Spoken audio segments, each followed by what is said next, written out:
வணக்கம். இன்னைக்கு பிரேசஸ்ல உள்ள வெரைட்டிஸை நம்ம பார்க்குறோம்.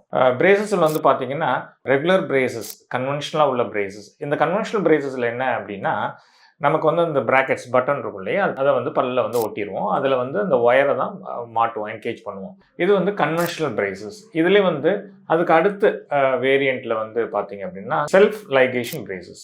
இந்த செல்ஃப் லைகேஷன் பிரேசஸ்ல என்ன எப்படி டிஃபரன்ஸ் இருக்கும் அப்படின்னா, இந்த ஒயரை வந்து அந்த பிராக்கெட்ல என்கேஜ் பண்றதுக்கு வந்து ஒரு ஸ்லைடிங் டோர் மாதிரி இருக்கும். நம்ம அந்த ஒயரை அதை மாட்டிட்டு அந்த ஸ்லைடிங் டோரை வந்து ப்ரெஸ் பண்ணி மாட்டி விட்டுருவோம்.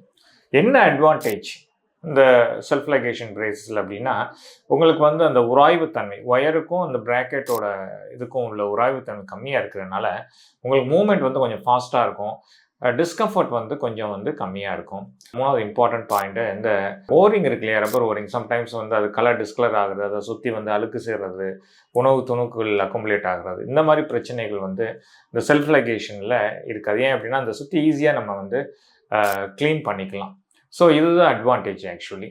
ஸோ இதை தாண்டி பார்த்தீங்கன்னா, நம்ம இப்போ உள்ள ட்ரெண்டிங்காக உள்ள அலைனர்ஸை பொறுத்த வரைக்கும் பார்த்தீங்கன்னா, எல்லா type of difficult moments, difficult மாலோக்ளூஷன்லாம் பண்ணுறது கொஞ்சம் வந்து சேலஞ்சிங்காக இருக்கும். ஆகையால் வந்து எந்த கிளிப்ஸு உங்களுக்கு சூட்டபுளாக இருக்குமோ, அதை வந்து ஒரு ஆர்த்தோடான்டிஸ்ட்டை வந்து நீங்கள் வந்து அவருடைய பரிந்துரையின் பேரில் வந்து நீங்கள் ட்ரீட்மெண்ட் எடுத்துக்கொள்ளலாம்.